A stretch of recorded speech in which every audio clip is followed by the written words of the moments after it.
First point of contact अगर patient का एक फिजिशियन है या एक कार्डियोलॉजिस्ट है, तो ये डिले जो भी हो रहा है, क्या लगता है आपको इसमें उनका कितना रोल है? तो awareness is a basic problem, so इस पे काफ़ी काम हो रहा है फॉर लास्ट आई से मोर देन 10 ईयर्स। कोई एक सिम्टम होता है कि सारे सिम्टम्स एक साथ प्रेजेंट होते हैं? तो किसी को भी एक भी सिम्टम हो सकता है, मल्टीपल सिम्टम्स भी हो सकते हैं। जो सिम्टम्स जैसे कि वन साइड पैरालाइज या फेस ड्रूपिंग होना, now this is the symptom which they feel कि ठीक है ये हुआ है, मतलब मुझे कुछ गड़बड़ हुई है, उनको लगता है कि ये स्ट्रोक या कुछ तो इशू हो गया। Other than that they don't take it seriously. You are right, ये होता है जब तक मेजर सिम्टम नहीं आता, जैसे पैरालिसिस हो गया तब तो उसे लगता है ये इमरजेंसी है। सिम्टम आप उस समय लाइटली नहीं लेना चाहिए। ब्रेन आपको सिग्नल दे रहा है कि ये ब्रेन अटैक हो सकता है।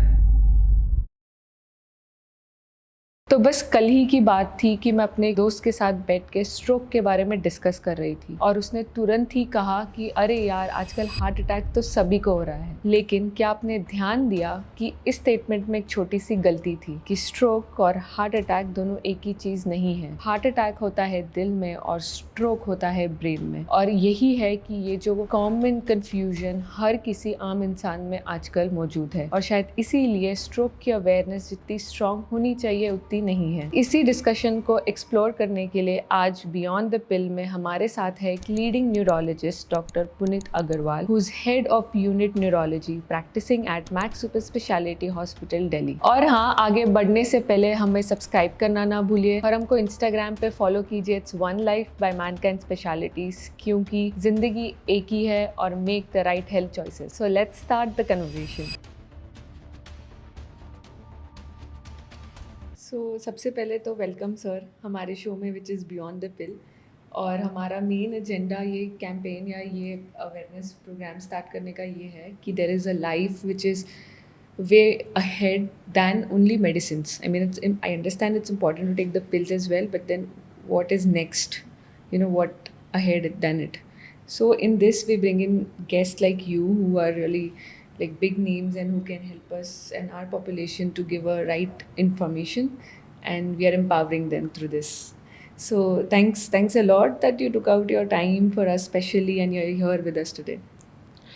Thanks. I'm also very much excited because stroke is one of my very deeply researched and specialized topic, which I have done the fellowship also, and I'm deeply involved in the stroke care for last more than 30 years. Wow. So I've done a lot of researches and as well as deeply involved with the patient care. So I really want to give my experience and I want to really give some information regarding the stroke education. Correct. So how thank can you for people this. reach out to you? Where can they find you?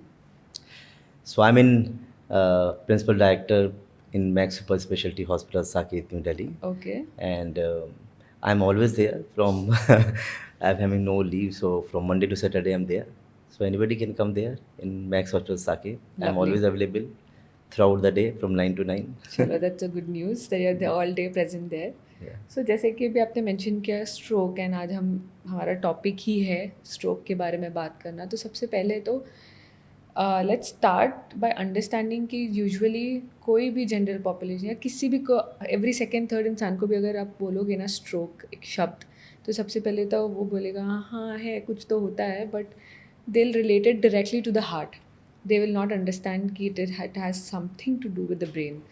So how do you deal with this kind of misconceptions?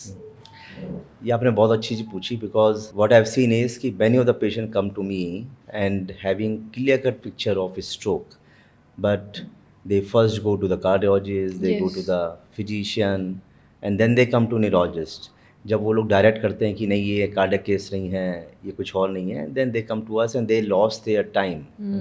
Correct. So that is the biggest problem. So इस चीज़ में सबसे ज़्यादा जो मैंने देखा है, जब उनसे बात करते हैं तो प्रॉब्लम ये आती है, उनको स्ट्रोक और ब्रेन अटैक का पता नहीं है कि क्या सिम्टम्स होते हैं. Right. एंड दे थिंक जब भी कोई सिम्टम ऐसा होता है ब्रेन अटैक से रिलेटेड या स्ट्रोक से रिलेटेड, वो समझते हैं कि ये हार्ट अटैक का सिम्टम है, and they go to the cardiologist और they lose their time because golden period stroke में 6 आवर्स है to for getting a good treatment. Okay. And अब वो कुछ सेलेक्टेड केस में 24 आवर्स भी हो गया है. जी. तो उस टाइम विंडो में पेशेंट यूजुअली नहीं आता. तो ये देखा गया है इंडिया में, studies have shown that hardly 5% of patients they come to in time to the hospital. Right. Correct. They come after 24 hours and 90. So we have done the study when I was in AIMS and GB Pant, we've done the study and we've seen that hardly 5%, 3 to 5% patient, at that time it was 3%, the patient come in reaching in time Okay. due to various reason. Commonest reason जो हम लोगों ने देखा था उसमें एक था traffic delay, because there's a lot of traffic in India. Right. Biggest issue. Even some patients want to reach, they don't reach to the nearby equipped hospitals. Right. So we say कि patient को near by equipped hospital, जैसे कहते हैं हम stroke ready centre, है ना, stroke ready centre और stroke complaint centre के पास पहुंच जाना चाहिए, जिसमें एटलीस्ट सीटी स्कैन हो, न्यूरोलॉजिस्ट हो, आईसीयू फैसिलिटी हो और न्यूरो सर्जन हो, बस इतना चाहिए। यदि उस सेंटर पहुंच जाते हैं तो वहाँ पे अब अधिकतर न्यूरोलॉजिस्ट ट्रेंड होते हैं आजकल जी। कि स्ट्रोक को, एक्यूट स्ट्रोक कैसे डील करना है। तो if they reach with in 6 hours, that's the best time. तो उसमें एक स्ट्रोक क्लॉट बस्टिंग ड्रग होता है जिसको आप टाइमली यदि दे देते हैं तो 75 to 80% पेशेंट उनका डिसेबिलिटी बहुत कम हो जाता है और कई काफ़ी रिकवरी कर जाते हैं पूरा completely. So it is not only preventable, it is treatable also if they are reaching time. So सबसे फर्स्ट पॉइंट ऑफ कॉन्टैक्ट अगर पेशेंट का एक फिजिशियन है या एक कार्डियोलॉजिस्ट है, तो ये डिले जो भी हो रहा है, क्या लगता है आपको इसमें उनका कितना रोल है? अवेयरनेस पॉइंट ऑफ व्यू से भी मैं पूछ रही हूँ अमंगस्ट एचसीपी। तो awareness is a basic problem, so इस पे काफ़ी काम हो रहा है लास्ट आई से more than 10 years. World health और WHO की तरफ से, वर्ल्ड स्ट्रोक ऑर्गेनाइजेशन की तरफ से और इंडियन स्ट्रोक ऑर्गेनाइजेशन की तरफ से भी, और individual as me also for last 25 years I am giving lot of stroke awareness camps, stroke awareness education program कर रहे हैं। और इसीलिए स्ट्रोक को एक नया टर्मिनोलॉजी और दिया गया है, brain attack. Brain attack, right, nice. तो brain attack is just like heart attack, which is a very catchy term. It's good, you know, brain, I feel I should start using it now as brain attack. अच्छे से वो differentiate कर रहा है कि ये heart issue नहीं है, ये ब्रेन इशू है। तो ब्रेन अटैक तो कौन टर्मिनोलॉजी किया है, और प्लस उसमें कॉमन निमोनिक के कॉइन किया गया जिसे बी फास्ट बोलते हैं। ओके। तो BEFAST, B means sudden onset balancing problem होना। ओके।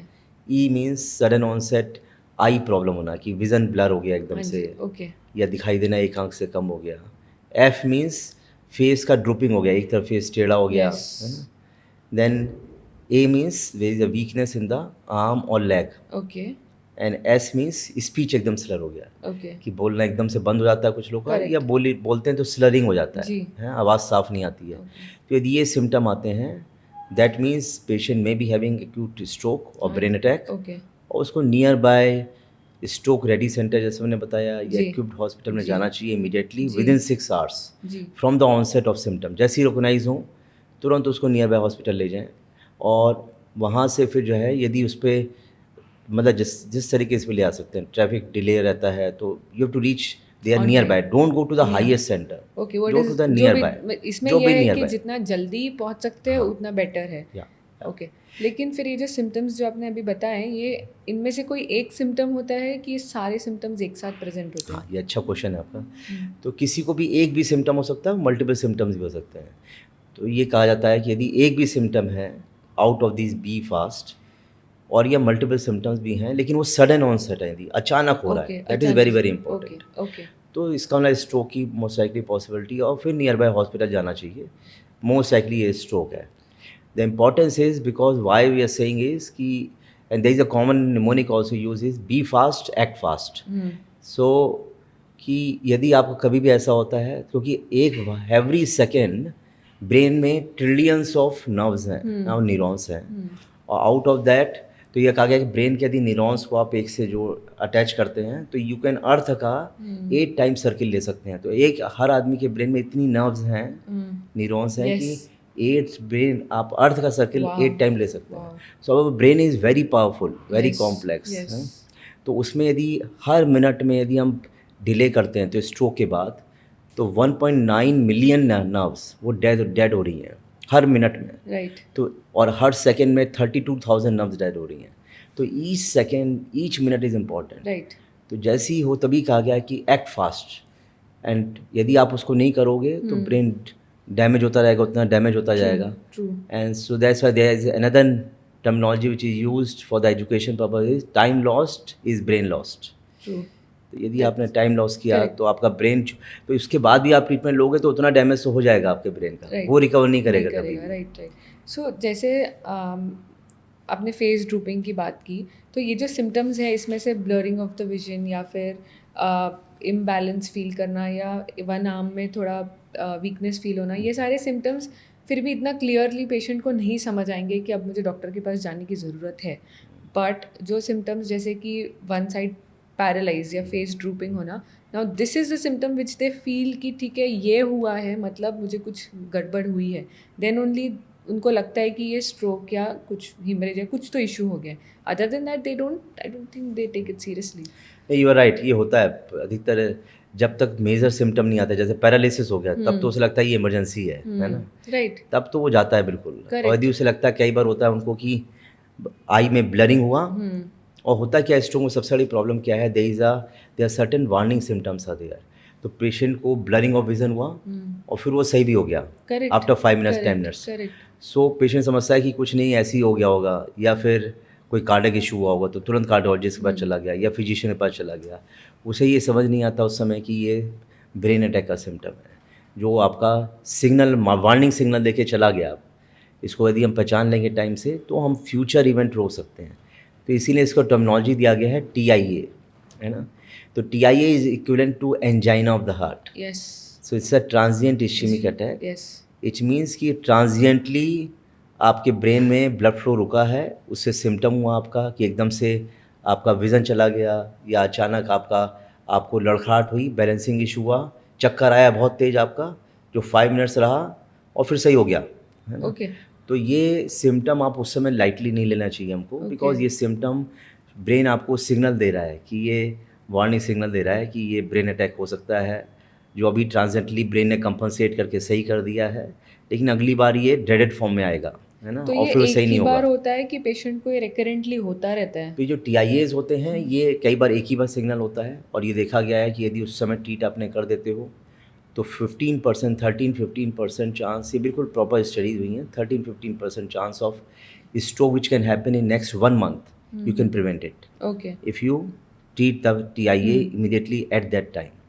और नहीं करेंगे तो फिर कई बार हो सकता है कि TIA दोबारा रिकरेंट सेकेंड टाइम होगा, और थर्ड टाइम नॉर्मली TIA होगा ना, सीधे स्ट्रोक ही हो जाएगा, Stroke हो है जाएगा, ना, okay, okay, which is that डेडेड, way. Which is not reversible. Okay, तो okay. TIA is reversible. तो TIA is a kind of a blessing in disguise, है ना, कि ब्रेन आपको सिग्नल दे रहा है कि अभी Correct. Act fast right now, Correct. It is pre stroke condition, अभी आप चेकअप करा लो न्यूरोलॉजिस्ट से Correct. और treatment low, so that you can prevent it. Okay. And then when we talk about stroke, it is, we can directly link it to paralysis.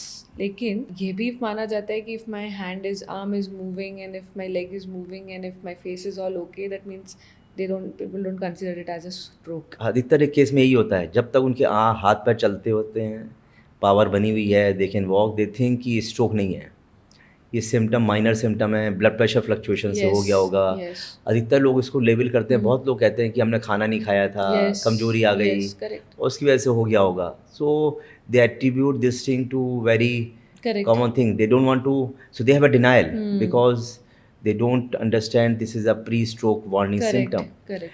तो इसको हम लोग को पहचानना बहुत ज़रूरी है इसी स्टेज पे, और ये बिल्कुल क्लियर कर दी उसी स्टेज पे हमने ट्रीटमेंट ले लिया, डायग्नोसिस लेके न्यूरोलॉजिस्ट से, हाँ जी। तो it is preventable, 100% preventable. You can prevent the stroke at that point of time immediately. And then stroke में भी when you talk about the paresis, the weakness the body that faces, for that particular time only completely paralysis नहीं हुआ है, but ऐसा हो सकता है कि थोड़ा paresis, I mean I don't know how you call it in a common language term. Weakness, general weakness. तो वो classification भी इतना जल्दी नहीं हो पाता है। बिल्कुल बिल्कुल। तो वीकनेस कई बार लोग यदि कम वीकनेस भी आती है ना, हल्का सा, तो हम कहते हैं आर्म ड्रिफ्ट हुआ, हाथ उठाया उसने, तो हम लोग टेस्ट भी करते हैं जब पेशेंट आता है हमारे पास स्ट्रोक का इमरजेंसी में, तो हम कहते हैं raise your both arms for 30 second, अब सी द ड्रिफ्ट, यदि एक साइड वीकनेस है वो हल्का सा ड्रिफ्ट ऐसे करेगा, बस लाइट ड्रिफ्ट करेगा, नहीं तो वो चला लेगा हाथ को। तो light drift is also indicator of stroke. So as an neurologist we know that this is a important sign, but definitely as a public they don't understand, so they think कि ये लाइट वीकनेस हो रहा है, generalise weakness है, अभी हम new पानी नमक के साथ पियेंगे सही हो जाएगा। करेक्ट। सो एक चीज़, एक मतलब इंसिडेंट है जो मैं शेयर करना चाहूँगी, जिसमें 2 things I want to target. First is I have a cousin who was at very young age was just coming back from his college and suddenly he had a fall. गिर गया वो, लेकिन suddenly कैसे गिर गया क्या हुआ किसी को पता नहीं चला. But within 5 minutes मतलब he tried but he couldn't get up. तो सडन मतलब फटक से उसके फादर ने उसको उठा के हॉस्पिटल में लेके गए. तभी उनको समझ नहीं आया कि this is stroke, but then immediate actions ले लिए एंड देन 5-10 मिनट्स में ही रिकवरी, ही वॉज ओके. एक दो दिन ही वॉज हॉस्पिटलाइज, लेकिन फिर घर आ गया. लेकिन अभी तक उसके घर पे कोई मानता नहीं है कि ये स्ट्रोक था और उसको paralysis it was a stroke attack. Now first point is इतने यंग एज में उसको वो हुआ क्यों. दूसरी चीज़, व्हेन यू टॉक कि 5-10 मिनट्स में अगर ये सिम्टम रिकवर हो रहा है तो फिर I mean is the patient all okay without the treatment. तो स्ट्रोक यंग एज में भी काफ़ी कॉमनली मिलता है, ये अनकॉमन नहीं है. अगेंस्ट द जनरल परसेप्शन कि ये खाली 55 ईयर्स के बाद ही मिलता है, ऐसा नहीं होता है. तो when I was in GV Pant Hospital and AIMS, we have done the study on young stroke, and we have the largest series of young stroke patients from India. तो हमने उसमें देखा 15 to 25% of patients of all stroke they have in the young age. So India में young age stroke is more common than the western population. तो western population में 12 to 15% को यह stroke होता है यंग एज में. यंग हम कहते हैं जब ये लेस देन 50 ईयर्स में होता है. yes. तो लेस देन 50 इज़ यंग. तो उसमें आपका 12 to 15% ये वेस्टर्न पॉपुलेशन में होता है. And Indian population it is around 15 to 25% patient of all stroke they are in young. So it's very so 1 out of 4 is young age, which is very common condition against the perception कि ये young age का stroke नहीं है. alarming भी है वो. और उसके फिर reasons जो देखे गए हैं स्टडीज़ में, और हम लोग ने अपनी स्टडीज़ में देखा था कि इंडियन कॉन्टिनेंट में कुछ डिफरेंट रीजंस हैं, स्पेशलाइज रीजंस हैं. कि इंडिया में जो यंग एज में कुछ ब्लड जो है हम लोग का ना थिकर होता है as compare to due to certain disorders again as compare to the other countries. इसे फिर देखा गया, टेस्टिंग में देखा गया, ये एक केमिकल होता है होमोसिस्टीन जो ब्लड को थिक करता है. तो ये इंडियन और एशियन कंट्रीज़ में होमोसिस्टीन का लेवल ज़्यादा होता है, which makes the blood thicker. Correct. So homocysteinemia is a very common cause of young stroke which is commonly missed. तो मैनी टाइम जब हम लोग चेक करते हैं, स्क्रीनिंग भी करते हैं, तो इंडियन कॉन्टिनेंट में आप होमोसिस्टीन लेवल भी जरूर कराना चाहिए ब्लड का, जो हम लोग कराते हैं एज ए न्यूरोलॉजिस्ट. कि वो कई लोग का ज़्यादा होता है तो उसमें प्रिवेंटेबल आपको मेजर्स लेने होते हैं. बिसाइड्स होमोसिस्टीन जो कॉमन अदर कॉजेज देखे गए वो हार्ट डिजीज़. तो हार्ट डिजीज़ इंडिया में काफ़ी कॉमन है because of the rheumatic heart disease जो काफ़ी कॉमन पहले से ही चली आ रही है, हालांकि अब कम होता जा रहा है. तो that is also one of the reason for the young stroke.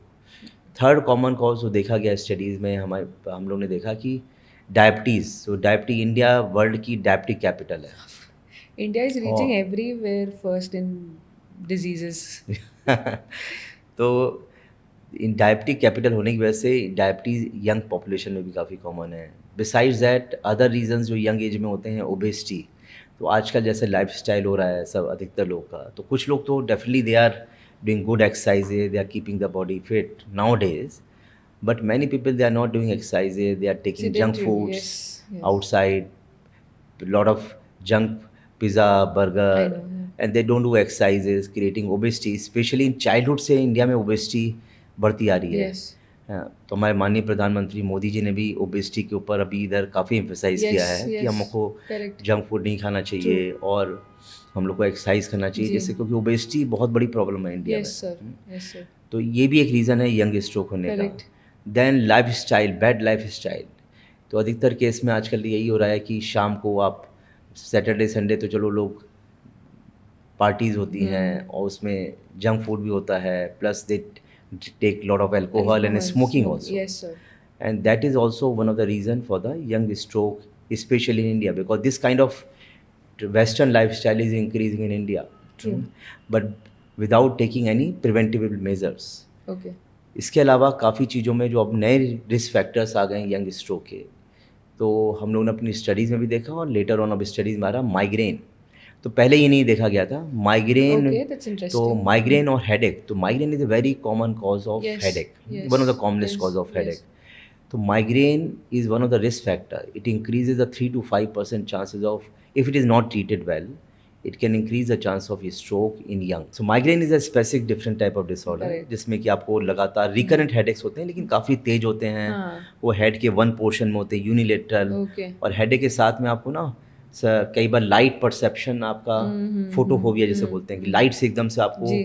Disinterest या लाइट से आपको सेंसिटिव आती है, Right. साउंड से आती है, तो Right. फोनोफोबिया होता है. Right. तो यदि ये सब होता है तो इट मीन्स, और थ्रॉबिंग टाइप होता है, पल्सेटाइल कैरेक्टर, Correct. तो it means it is migraine. Migraine. Okay. और ये माइग्रेन विद ऑरा को एक रिस्क फैक्टर माना गया है कि इसमें आपको साथ में फ्लैशेस ऑफ लाइट आना, यदि ऐसा माइग्रेन है आपके और उसको सही नहीं करते हो, ट्रीटमेंट नहीं लेते हो. नॉर्मली लोग क्या करते हैं, माइग्रेन को कहते हैं अपना आप सही हो जाएगा, जी. ट्रीट नहीं करते हैं. Exactly. और सेरेडॉन खा लिया लोगों ने, Yes. या painkiller normal Yes. Over the counter खा लिया, which are very dangerous also. Correct.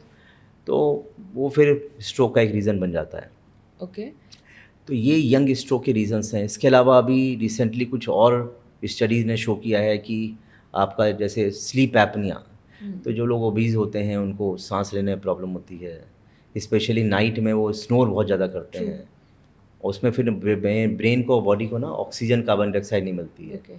And that increases the chances of 3 times chances of stroke in young age population. And- Then smoking, alcohol. So these are the very common causes. So that's why it is increasing in the young age population also in India especially. And plus air pollution is obviously is there. Undoubtedly, I mean that goes unsaid कि air pollution के वजह से there are n number of diseases or issues which are coming up now.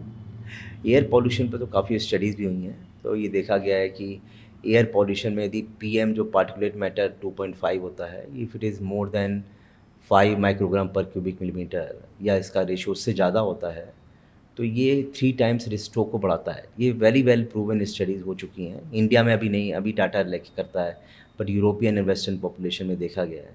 और India के आप देखोगे ना तो मोस्ट ऑफ द सिटीज़ में ये PM 2.5 60 to 100 रहता है. तो यू कैन इमेजिन कि कितना it increase the Risk chance of factors, stroke yes. Many folds. Yes. So it is very dangerous. Stroke, So ये cancer, everything. Yeah, so PM 2.5 is a very thin molecule, है ना, particulate matter. इसका यदि आप देखोगे इसका size भी hair strength का 1/30 होता है. Okay. तो इट्स सच ए स्मॉल. तो ये एयर आपका लंग में जाता है, लंग से सीधे ब्लड में जाके ये एंड ऑर्गन्स में जाता है और ब्रेन में चला आता है. It damages the brain, Brain, yes. so leading to That's- brain attack. Yes. So it's very very dangerous. And then what do you think, I mean, post-COVID also, have you seen the rise in cases? And I mean, there are people talking कि COVID के vaccine से there is blood thickening which is happening and that's why people are getting stroke or heart attacks. So studies have shown, and even we have also seen, because Max Hospital is one of the biggest center for the COVID at that time, and I was part of the team there. तो and plus study researches have also shown कि Covid जिनको recurrent होता है उनको 3 times to 4 times 3 to 4% cases में stroke ज़्यादा मिला है. तो हार्ट अटैक भी ज़्यादा मिला है और स्ट्रोक भी ज़्यादा मिला है, क्योंकि रिकरेंट COVID-19 इन्फेक्शन होने से ये कई तरीके से by many means it damages the brain blood vessels. Okay. It damages the blood lining of the blood vessel. Okay. It leads to the certain chemical increase in the chemicals in the blood, which increases the thickness of the blood, leading to the clot formation there in Okay. in the brain, elsewhere also. Okay. And plus, a lot of stress, it acts as a stress also to the brain and the heart, so leading to the clot formation, increased clot formation. So the COVID-19 definitely is one of the risk factor, which people who are having recurrent infection in the past with COVID-19, they had, even in the young age, they had more chances of developing a stroke.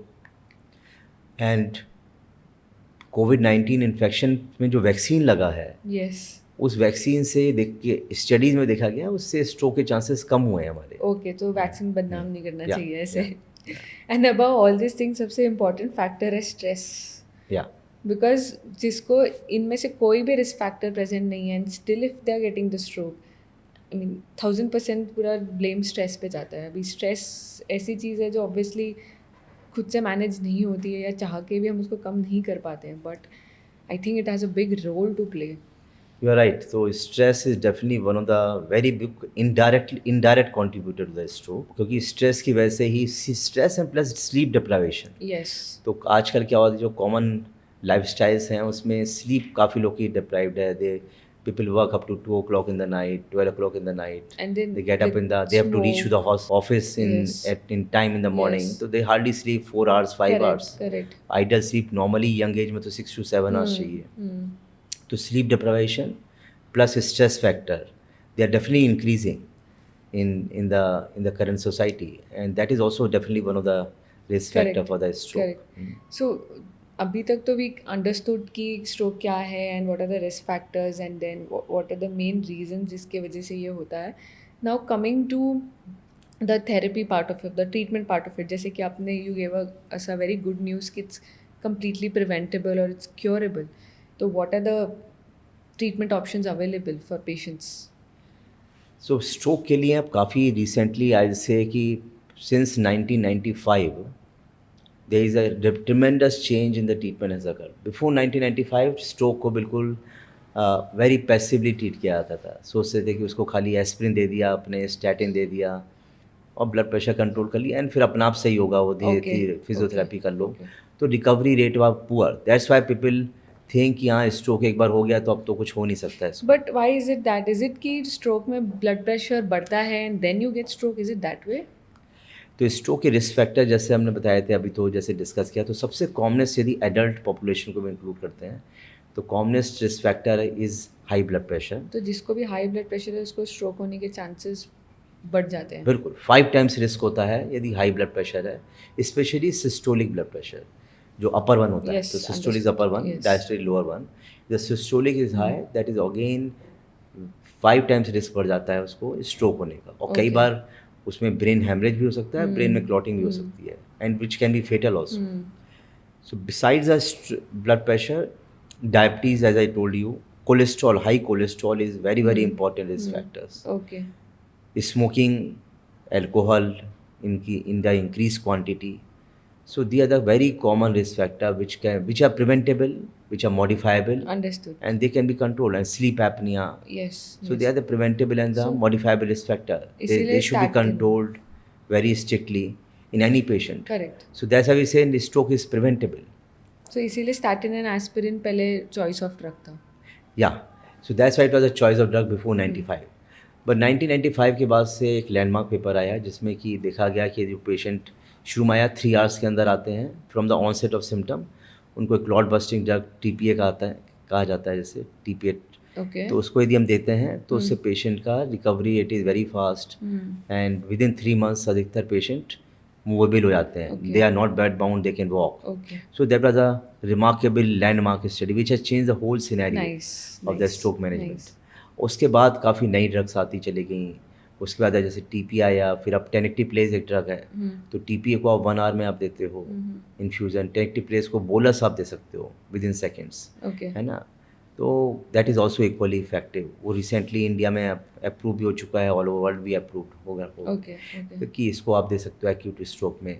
But patient को with in 4.5 hours आना चाहिए Okay. That is to get these drugs from the onset. That's why time is very very important. important, right? और even patient suppose importance ये है यदि 1 our में भी आ जाता है तो we should not wait up to 4.5 hours, है ना, कि चलो आराम से देते हैं तक. Correct. तो एज ए न्यूरोलॉजिस्ट यदि 1 आवर में भी आता है पेशेंट तो उसको भी उसी तरह एग्रेसिवली ट्रीट करते हैं.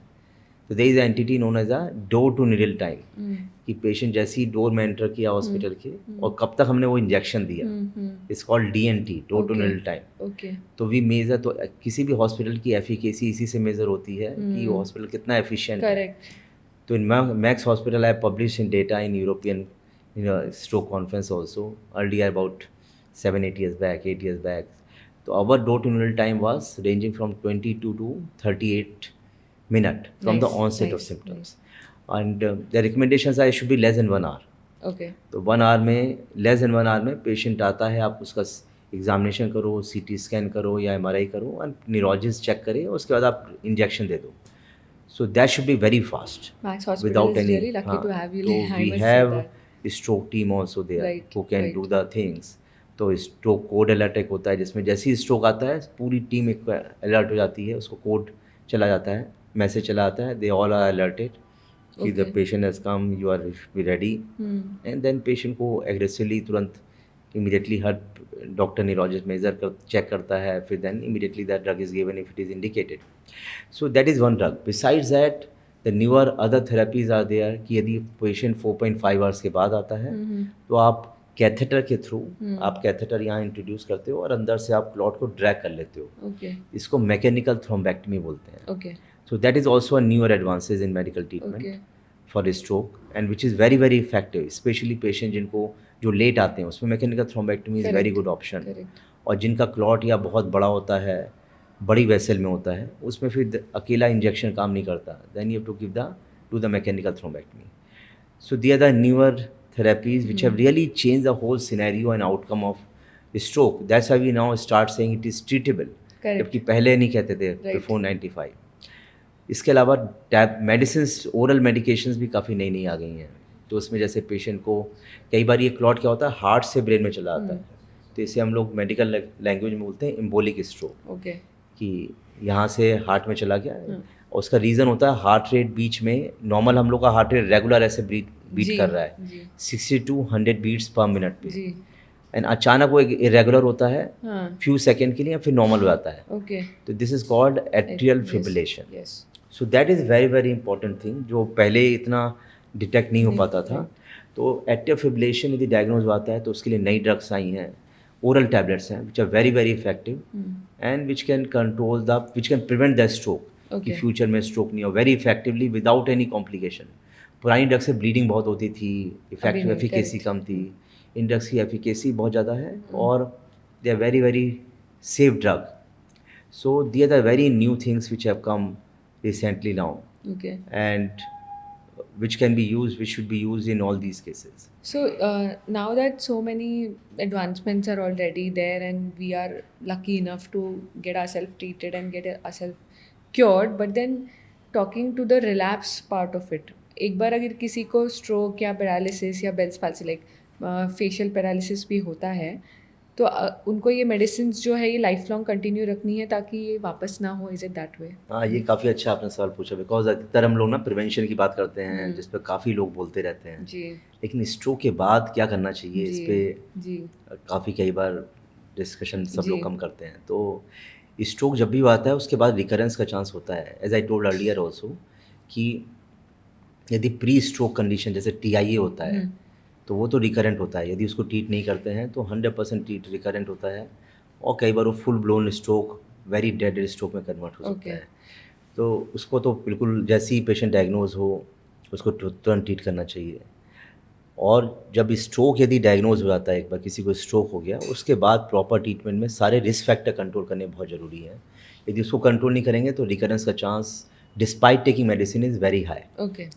तो यदि हम फॉर एग्जांपल पेशेंट को डायबिटीज़ है, blood pressure, high blood pressure है, कोलेस्ट्रॉल भी हाई होता है जो कॉमन सिनेरियो है, और उसके बाद हमने पेशेंट को स्ट्रोक में क्लॉट बस्टिंग इंजेक्शन भी दे दिया, पेशेंट बेटर भी हो गया, लेकिन उसके बाद पता लगा 6 महीने फिर दोबारा हो गया. ऐसा बहुत होता है कॉमनली, पेशेंट फिर दोबारा आता है हमारे पास और उसके बाद जब देखते हैं तो उसमें पता चलता है उसका डायबिटीज़ अनकंट्रोल चल रहा है, BP सही चल रहा है, कोलेस्ट्रॉल सही है, बट डायबिटीज़ अनकंट्रोल है.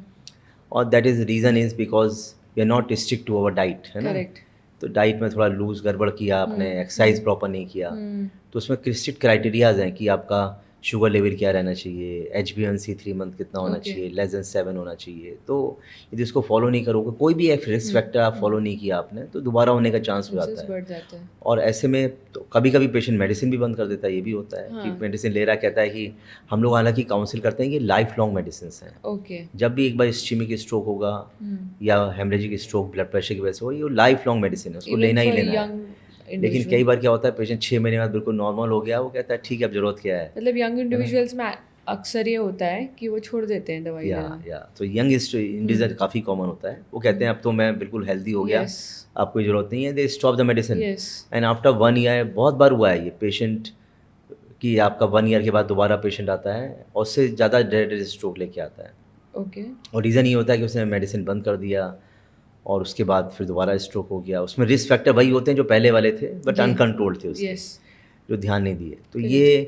तो इसमें patient counselling is very, and family counselling is also very important. तो हमेशा एज अ न्यूरोलॉजिस्ट मैं हमेशा पेशेंट को और फैमिली मेम्बर्स को हमेशा काउंसिल कीप ऑन काउंसलिंग, और एक बार काउंसलिंग से काम नहीं चलता है, बार बार रिमाइंड करते राइट रहो। राइट उसका हम स्ट्रोक अवेयरनेस प्रोग्राम भी चलाते हैं, जिसमें कि स्ट्रोक डे जैसे होता है, वर्ल्ड स्ट्रोक डे, यस उसमें हम पेशेंट के फैमिली मेम्बर्स को बुलाते हैं, फिर समझाते हैं, जैसे बार बार जब तक रिमाइंडर करते रहते हैं तब उनको समझ आता है नहीं नहीं ये करेक्ट सीरियस चीज़ है, we have to take it seriously, right और लगातार फॉलो करते रहो। I run the stroke clinic also in Max और यस साकेत, दैट्स ट्रू तो उसमें भी हमारा एम यही होता है कि जैसे ही TIA हो उसका counselling part is very very important, not only the treatment but I weight की 50% काउंसलिंग पार्ट है कि Yes, उसको काउंसिल yes. करो कि ये स्ट्रोक है, सीरियसली लेना है, लाइफ लॉन्ग मेडिसिन है, True, risk factor true. Control करो, Because- होल लाइफ स्टाइल आप चेंज करना है आपको, है ना, इसको बहुत, नहीं तो दोबारा होगा तो और प्रॉब्लम आ जाएगा। दैट्स ट्रू, एंड दोबारा होगा तो बचने के चांसेस या और कम हो जाते हैं, because stroke I feel as far as my understanding कि सिर्फ मेडिसिन से ठीक होने वाला नहीं, it needs a holistic approach, it needs therapy, physiotherapy, it needs exercise, it needs proper diet, it needs counseling also, because mentally also patient breaks down ना कि body support नहीं कर पा रही है। या तो पेशेंट को स्ट्रोक, जब भी पेशेंट स्ट्रोक का आता है उसमें I usually give emphasis on the diet very much, क्योंकि diet is very very important part. तो इसमें डाइट में जैसे हम लोग को सबसे ज़्यादा इंपॉर्टेंट, जैसे western literature, western study show there is a two important diet are DASH and the Mediterranean diet. Yes, so Indian context में थोड़ा आप मॉडिफाई कर सकते हो, तो हमने खुद स्टडी किया है कि डैश का मतलब होता है कि आपने diet approach for the hypertension, to the okay, hypertension, okay, तो दैट्स कि diet approach for preventing the hypertension, okay, तो उसमें आपका, और या मेडिटेरियन डाइट वो Okay. करीब करीब सेम होती हैं यूजुअली। okay, उसमें आपका लेग्यूम्स, ग्रीन लीफी वेजिटेबल्स ज़्यादा Okay. होती हैं, okay, लो कार्ब डाइट होती है, okay, फ्रूट्स काफ़ी होते हैं okay, उसमें, okay, लेते हैं वो understood, लोग, understood. और प्लस यदि नॉन वेज लेते हैं तो fish is a important thing which is Okay, more okay. Effective, red meat should be reduced Okay, understood. And they use olive oil. लेकिन यदि आप इंडियन कॉन्टेक्स्ट में चेंज करें तो इंडियन जो फूड है, healthy food, that is also very good, Indian vegetarian food is very good, Hmm. Even not non vegetarian, vegetarian is very good. उसमें आप रोटी, दाल, सब्जी खाते ही हो, ग्रीन लीफ वेजिटेबल Correct. खाते हो, which is very very healthy diet which anybody can eat. Right. And उसमें oily food definitely, sugar, carbohydrate and sugar, carbohydrate plus avoid fatty करना है। should be fatty diet, oil that should be avoided. Okay. And in the Indian context, now studies have shown that mustard oil is very good for the Indian population for For preventing heart, the stroke or heart attack also. Understood. So earlier की था कि olive oil आप हाँ. हमेशा हर जगह use करो, but हमारा क्योंकि हम लोग कुक करते हैं तो Right. olive oil को यदि आप कुक करते हो तो उसके अगेंस्ट उसमें से टॉक्सिक सब्सटेंस रिलीज होते हैं which are not good for the body. So olive oil is good when it is used without cooking. Okay. Like in breakfast, Okay, you can add understood. olive oil. But when you are doing a cooking, which is very common in Indian diet, Right. then mustard oil is a safest Choice thing. of treatment, obviously. That's the Okay. safest thing. So besides the diet, these kind of diets, plus आप nuts ले सकते हो. Antioxidant rich diet is also very good for the stroke. तो antioxidants में जैसे आप देखते हैं कि all the berries, है ना, strawberry, cranberry. Yes. So all berries, they are rich source of antioxidants. Understood. Okay. Citrus fruits जितने भी होते हैं, oranges, Right. है ना, plus lemon, they are good source of antioxidants. Fruits So are those, yeah, essentials. and plus almonds, walnut, flax seeds, chia seeds, है ना, Yeah. so they are the good dietary supplement which should be rich. तो patient को यही council करते हैं कि इसमें diet में ये सब चीज़ें होनी चाहिए. True. Besides that, exercise, as you told, Yes. is very very important. So physiotherapy should be done initially in all stroke patient. That's very very important. So patients कई बार मेडिसिन लेके सही होना चाहते हैं, they don't do physiotherapy at all. और physiotherapy शुरू में करने में प्रॉब्लम क्या होता है, पेन होता है बहुत बॉडी को, पेन होता है, देन रेगुलरली जाना पड़ता है, और रेगुलर जाना पड़ता है या बुलाना पड़ता है घर पे, या जाना पड़ता है. And usually patient as a mindset होता है कि नहीं मैं ऐसे ही सही हो जाऊंगा, खुद कर लेंगे, है ना, खुद कर लेंगे. और खुद वो बिकॉज स्ट्रोक में ना स्पेशलाइज एक्सरसाइज चाहिए होता है, राइट. खुद आपको जनरल एक्सरसाइज से काम नहीं चलेगा, चलेगा. तो इसको काउंसिल करना बहुत ज़रूरी है. तो हम काउंसिल यही करते हैं कि फिजियोथेरेपी आप is a specialise exercise for the stroke rehab. It's not a normal exercise which you can't do yourself, है ना. तो फिजियोथेरेपी जो ट्रेन पर्सन उसी से आप कराओ, और वो भी डिफरेंट टाइप्स की होती है. कई लोग बोल नहीं पाते हमारे पास Right, आते हैं ड्यू टू right. स्ट्रोक, कई लोग खाना नहीं खा पाते Yes. हैं, तो उसमें फिर स्पेशलाइज फिजियोथेरेपी होती है जिसे ऑक्यूपेशनल थेरेपी कहते हैं. True. या फिर different types of oral exercises होती हैं, तो वो सब स्पीच थेरेपीज होती हैं. तो इसको काउंसिल करना बहुत ज़रूरी है, नहीं तो पेशेंट नॉर्मली या फैमिली मेम्बर्स इग्नोर करते हैं, कहते हैं कि True. नहीं होगा, फिर बाद में कहते हैं सही नहीं हुआ। रिजल्ट नहीं दिखता है ना क्योंकि स्टार्टिंग हाँ, में। तो बाद में कहेंगे अच्छा दवाई से फ़ायदा नहीं मिल रहा है। तो हम करेक्ट। लोग कहते हैं कि नहीं, इसको उसको काउंसिल बार बार करना पड़ता है कि नहीं ये इंपॉर्टेंट है, इससे रिजल्ट आएगा। मेडिसिन के अलावा जी। ये बहुत ज़रूरी है, राइट। आपको फिजियोथेरेपी करना, एक्सरसाइज करना। नाउ रोबोटिक एक्सरसाइजर भी आ गए हैं। ओके। तो in our Max hospital we have robotic exercisers, nice. Arm के लिए, लेग के लिए। ग्रेट। तो जिससे कि काफ़ी ऑगमेंट हो जाता है जब आप उनसे एक्सरसाइज करते हो, तो फास्ट फैसिलिटेट होता है। और प्लस ये एक्सरसाइजेज टास्क ओरिएंटेड होती हैं, दिस वेरी वेरी इंपॉर्टेंट। वही, हाँ। तो उसमें हम लोग डिसाइड करते हैं कि क्या टास्क अचीव करना चाहते हैं, और उसके ओरिएंटेशन में ही वो एक्सरसाइज कराई जाती है। तो हर पेशेंट को पूरा रिकवरी नहीं होती, लेकिन at least he can do the certain task right. After even severe paralysis. किसी को हाथ पूरा चलना बंद हो गया, पैर चलना बंद हो गया, उसके बाद टारगेट होता है कि टास्क ओरिएंटेड एक्सरसाइज कराना है, कि वो एटलीस्ट ग्लास ऑफ वाटर ले होल्ड पाए, करने लग जाए, correct, पी हाँ, पाए, खाना खा पाए, Basic, ड्रेसिंग कर पाए, yes. अपनी मोबाइल पर Basic पकड़ पाए, activities basic they activity should कर ले be जो able daily to do. Living होती है। So those things definitely help a lot instead of concentrating on the whole physiotherapy. तो task oriented exercises have a great role in that condition, in those conditions. Okay. So इससे ये बोल सकते हैं कि अगर सीवियर स्ट्रोक हो रहा है तो एटलीस्ट पेशेंट अपने बेसिक एक्टिविटीज़ करने जैसे लाइफ में वापस जा सकता है, एंड इफ अगर जल्दी ट्रीटमेंट हो जाए तो someone like a person can become as normal as he was before stroke. बस Yeah. Proper rehab, proper diet and lifestyle modifications which are required has to be followed. मैं आपको बताऊँ, मैं एक पेशेंट यंग एज स्ट्रोक का ही patient था, I not naming that patient, he came from Uttaranchal to me. तो he came after the stroke to me. तो स्ट्रोक उसको करीब 20 डेज बैक हुआ था, वहाँ से वो यहाँ पे आया फॉर द फर्दर ट्रीटमेंट, क्योंकि यंग एज स्ट्रोक था, 42 या 44 ईयर एज थी उसकी, और उसमें पूरा वन साइड पैरालाइज था। He came with a completely right side paralyse condition on stretcher. Then he remained, या तो उसको प्रॉपर काउंसलिंग किया कि इसका रिहैब होगा, आपका रीज़न क्या है स्ट्रोक का, इसको आइडेंटिफाई हम करेंगे, उसको प्रॉपर ट्रीटमेंट होगा। तो उसका वही चीज़ आया जैसे हमने बताया था, होमोसिस्टीन वॉज वेरी हाई, तो उसका मेडिसिन चलाई गई उसकी। उसके बाद उसको रोबोटिक एक्सरसाइजर और प्लस टास्क ओरिएंटेड एक्सरसाइजेस कराई गई। फिर उसको बोटॉक्स इंजेक्शन भी दिया हमने। तो उसका क्या था, हाथ और पैर बिल्कुल टाइट हो गया था। तो हाथ was like this, hand was like this, है, और लेग वाज फ्लेक्स, है ना, पूरा मुड़ा हुआ था। ही वाज ऑन स्ट्रेचर, तो यहाँ पे डिफॉर्मिटी थी, उसके हाथ में डिफॉर्मिटी थी। तो वो आपका ट्रीटमेंट फिजियोथेरेपी से भी सही नहीं हो सकता था। तो उस केस में I gave Botox injection in the hand, in the leg, और उसके बाद टास्क ओरिएंटेड एक्सरसाइज हुई, रोबोटिक एक्सरसाइज हुई। तो he remained here for 3 months outside okay. Max हुई, he used to come to me regularly. Plus उसको swallow नहीं कर पाता था, तो डिस्फेजिया थेरेपी हुई, ऑक्यूपेशनल थेरेपी, और यहाँ पे एक मशीन लगाई, वाइटल स्टेम थेरेपी। तो उसके बाद धीरे धीरे, I tell you to our surprise, gradually within next 2 to 3 months he started walking with minimal support initially, then he walk without support, and now अब 4-5 months के बाद उसने मुझे वीडियो भेजा Uttaranchal say that he was driving car. Wow, so inspirational. So nice. I mean, that is how, we are trying to make our people know कि इतनी सारी therapies, इतनी सारी options available है. It's just that you have to understand कि कहाँ, क्या, कैसे right place पे आपको पहुँचना है और right treatment करानी है. It's just that much. So, like, one powerful message that you want to give to our viewers, and as well your upcoming contributions to society with regards to stroke. So because I've been involved stroke with for last, I'll say around more than now 30 years, and stroke is one of my most favorite topic also, जिसपे सबसे ज़्यादा मुझे अच्छा लगता है काम करने में। तो what I have done till now is that, सबसे ज़्यादा मैंने स्ट्रोक अवेयरनेस प्रोग्राम बहुत चलाए हुए हैं। तो स्ट्रोक अवेयरनेस में काफ़ी एजुकेशन दिया है लोगों को। Not I run the NGOs also, one NGO healing touch NGO, जिसके थ्रू हम नॉट ओनली स्ट्रोक, उसमें सभी डिसऑर्डर्स के लिए करते हैं, यूजुअली प्रिवेंटेबल डिसऑर्डर्स के लिए, नॉन कम्युनिकेबल डिसऑर्डर्स के लिए हेल्थ अवेयरनेस करते हैं। तो stroke is one of them, which is non communicable disorder.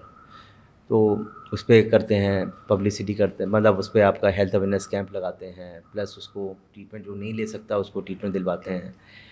Plus max में भी हम काफ़ी, I am doing lot of stroke awareness program everywhere. Besides that, I run the stroke clinic, specialized clinic, in which उसमें patient का as a holistic approach रहता है. जब patient आता है तो उसमें in integration with other teams like neuro rehab team, with the nursing staff who is a trained nursing staff for stroke, plus counseling part, counselor एक होता है. तो not only treatment, the holistic approach is done for the stroke treatment in that clinic. So since last 10 years I am doing research with IIT Delhi, IIT Roorkee and IIT Mandi on making a one artificial intelligence based model. Wow. Initially we are doing a study on the machine learning based model. Now the AI model we are making it to diagnose the different brain disorders through using the brain waves, EEG waves. So which is a very simple. So EEG is a very simple tool which can be Right. done anywhere, just like a ECG of the brain. Okay. So basic concept is that because in India, even in rural areas, the neurologists are very limited. Right. Hardly 2,000 neurologists against the Yes. 140 crore population. Yes. तो rural areas में आप कोई brain disorder होता है। Diagnose ही नहीं होता, even untreated patient रह जाते हैं. तो by using the simple technology AI model it can be which can be implemented at the PSC level, जो प्राइमरी हेल्थ केयर सेंटर्स होते हैं वहाँ पे आप आप उसको एप्लीकेबल कर लो and MBBS doctor can start treating the patient after the proper diagnosis. So this AI model can diagnose the different brain disorders. That's super. So what we are doing are diagnosing the different disorders like epilepsy पे अभी हम लोगों ने काम किया है. Okay. और diagnosing the dementia, working on the dementia also. Okay. The patient with stroke who are can develop dementia also later Yes. on, which is a very important entity which is many times forgotten also. Yes. तो patient stroke होता है उसको और after few months उसको फिर memory loss होने लगता है, फॉरगेटफुलनेस होने लगती है, अटेंडेंट समझ नहीं पाते क्यों हो रहा है. Then the usually when they reach to the neurologist late, शुरू में वो समझते हैं कि ऐसे ही हो रहा होगा, एज की वजह से हो रहा होगा. जब वो न्यूरोलॉजिस्ट पर जाते हैं तो पता चलता है ये पोस्ट स्ट्रोक डिमेंशिया हो रहा है, लेकिन वो लेट डायग्नोज होता है. Correct. तो our model can diagnose the post stroke dementia और memory loss in a very early stage by doing simple clinical question and the EEG parameters Okay. only. That's उससे ही lovely. आपका diagnose हो जाएगा. कुछ cases में MRI भी या CT scan Okay, भी ज़रूरत help होगा, करते बट अधिकतर केस में आप हिस्ट्री एंड EEG से डायग्नोज कर लेंगे, विच can be applicable anywhere. Okay. और यदि जल्दी डायग्नोज हो सकता है तो फिर उस कंडीशन को काफ़ी कुछ हद तक आप स्लो डाउन कर सकते हो. Okay. You can't cure it, but you can slow down. So Slow there are down, certain definitely. medicines are there which can be treated, start at early stage, Yes. so you can treat it or you can prevent it. Nice. So that's the importance of doing this. So I've started with my colleague Dr. Siddharth from IIT and Kailash, one startup company also recently, Superb, sir. which is known as IntelliHealth or NeuroDX. Superb, superb. तो इसको अभी हमारी company को has been selected by MITI government also, MITI Wow. Ministry of Electric Telecommunication. Honorable Minister Ashwini Vaishnav ji have nominated our company out of Congratulations. 2,500 companies. Congratulations on that part. तो for making a EEG foundation model. तो EEG based we are making now a foundation model which is a multi-model to diagnose the brain disorders in the early stage, which includes the post-stroke dementia or vascular dementia also. I'm sure all this, all these contributions of yours is going to help many of our health professionals, and healthcare professionals can also take a good, support from this kind of model, sir. So it's like you have given a lot of contribution, and we are really glad that we have you as a neurologist with us. The society is also very lucky that we have you. So, thank you so much for joining us and making it like a very inspirational and a very insightful episode, I must say. In the last bus, I just Yes. want to tell, I want to give one message. Yes, sir, please. That is stroke or brain attack is not only preventable, as you Yes. discussed, it's a treatable condition. Yes. If it is recognized early and if it is treated early. So we should remember that mnemonic be fast and act fast. जैसी diagnose हो तुरंत आप उसको nearby hospital जाओ, so that you can take a clot busting injection in time which can prevent your further brain damage, because Correct. as I've told you कि within every minute we are losing brain, and each minute 1.9 million It's neurons are important. dying. So if you treat it in time, you can save your brain. Correct. Otherwise time is lost, his brain is lost. That's true. It's just that small thing. Look after yourself and take every symptom seriously. Yes, It's yes. just that. Yes. Thank you, sir. Thank you. So much. Thank you. Thank you for listening to beyond the pill where health meets conversation. सबसे important बात यह है कि आप ये episode अपने loved ones के साथ शेयर कीजिए या फिर share it with someone you know might need it, because remember one conversation can truly change someone's life. और कमेंट सेक्शन में बताना ना भूलिए कि आपको क्या चीज़ें पसंद आई और किन चीज़ों से हम हमारे एपिसोड को और बेहतर बना सकते हैं। So I will meet you in our next episode. Until then, stay informed, stay healthy.